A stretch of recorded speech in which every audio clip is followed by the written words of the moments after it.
Hormuz ഇടനാഴി പൂർണ്ണമായും തുറക്കുന്നതും Gulf രാജ്യങ്ങളിലെ എണ്ണ ഉൽപാദനം സാധാരണ നിലയിലാകുന്നതും ഇന്ത്യൻ സാമ്പത്തിക മേഖലയ്ക്ക് ഏറെ ആശ്വാസമാകും. ഇറാനും അമേരിക്കയും സമാധാന പാതയിലായതിനു പിന്നാലെ രാജ്യാന്തര വിപണിയിൽ ക്രൂഡ് ഓയിൽ വില കുത്തനെ ഇടിഞ്ഞ് ബാരലിന് $80 താഴെയെത്തി. ജൂൺ 19 മുതൽ ഹോർമൂസിലൂടെ കപ്പൽ ഗതാഗതം പൂർവ്വസ്ഥിതിയിലാകുമെന്നാണ് പ്രതീക്ഷ.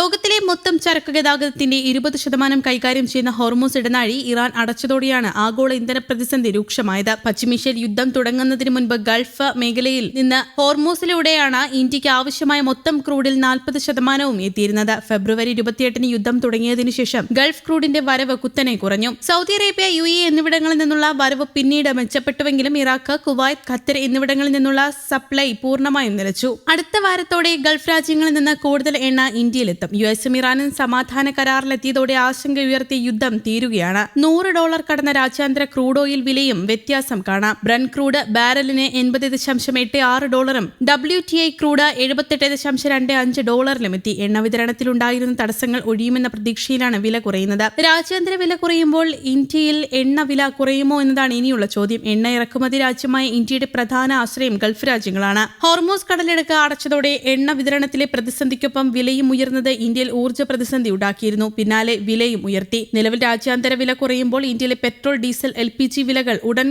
കുറയില്ലെന്നാണ് നിഗമനം. രാജ്യാന്തര എണ്ണവില കുറയുന്ന ഘട്ടത്തിൽ എണ്ണ കമ്പനികൾ സാമ്പത്തിക സ്ഥിതി മെച്ചപ്പെടുമെങ്കിലും ഉടനെ എണ്ണവില കുറയ്ക്കാൻ സാധ്യതയില്ല. ക്രൂഡ് ഓയിൽ വില ഉയർന്നപ്പോൾ പൂർണ്ണതോതിൽ സർക്കാർ വില വർദ്ധിപ്പിച്ചിരുന്നില്ല. അതിനാൽ എണ്ണ കമ്പനികൾക്ക് നഷ്ടം തിരിച്ചുപിടിക്കാൻ അവസരമൊരുക്കുന്നതിനായി വില കുറയ്ക്കുന്നതിന് മുൻപ് നിലവിലുള്ള നിരക്കിൽ തന്നെ വില നിലനിർത്താൻ സർക്കാർ തയ്യാറാകുമെന്നാണ് വിശകലന വിദഗ്ധരുടെ അഭിപ്രായം. അസംസ്കൃത എണ്ണവില ഓരോ $1 കുറയുമ്പോൾ ഇന്ത്യയിൽ പെട്രോൾ, ഡീസൽ വിലകളിൽ ഏകദേശം 50 മുതൽ 60 പൈസയുടെ കുറവായിരിക്കും ഉണ്ടാകുക എന്നാണ് വിപണിയിലെ വിദഗ്ധരുടെ ഏകദേശ കണക്ക്. എന്നാൽ വിപണി വിലയേക്കാൾ കുറഞ്ഞ നിരക്കിൽ എണ്ണവില വിറ്റതിലെ നഷ്ടം നികത്താനാണ് ഈ സാഹചര്യം ആദ്യം ഉപയോഗിക്കുക എന്നാണ് ചിലർ അഭിപ്രായപ്പെടുന്നത്. ക്രൂഡ് ഓയിൽ വില $80 എന്നത് ഉയർന്ന നിരക്കാണെന്നും ഇത് ചില്ലറ വിലയിൽ ഉടനടി കുറവുണ്ടാക്കില്ലെന്നും അദ്ദേഹം നിരീക്ഷിക്കുന്നു. US ഡോളറിനെതിരെ രൂപയുടെ മൂല്യത്തിലുണ്ടായ ഇടിവ് പരിഗണിക്കുമ്പോൾ ഡോളറിന് 94 മുതൽ 95 രൂപ എന്ന നിലവാരത്തിൽ വിനിമയ നിരക്ക് തുടരുന്നതിനാൽ ക്രൂഡ് ഓയിൽ വിലയിലുണ്ടായ കുറവ് ഇറക്കുമതി ചെലവിൽ വലിയ ആശ്വാസം നൽകുന്നില്ലെന്നാണ് അഭിപ്രായം. US-ഇറാൻ സംഘർഷം രൂക്ഷമായ സമയത്ത് ക്രൂഡ് ഓയിൽ വില കുത്തനെ ഉയർന്നപ്പോൾ ഇന്ത്യയിൽ ഇന്ധനവില വർദ്ധിപ്പിച്ചിരുന്നില്ല.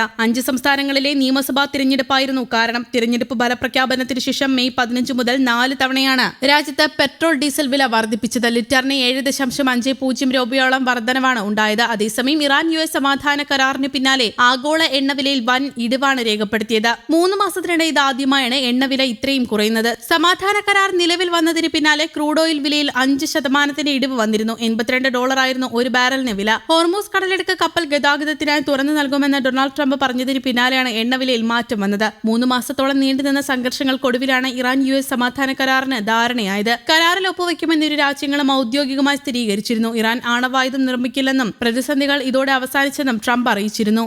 News desk, Kerala Kaumudi.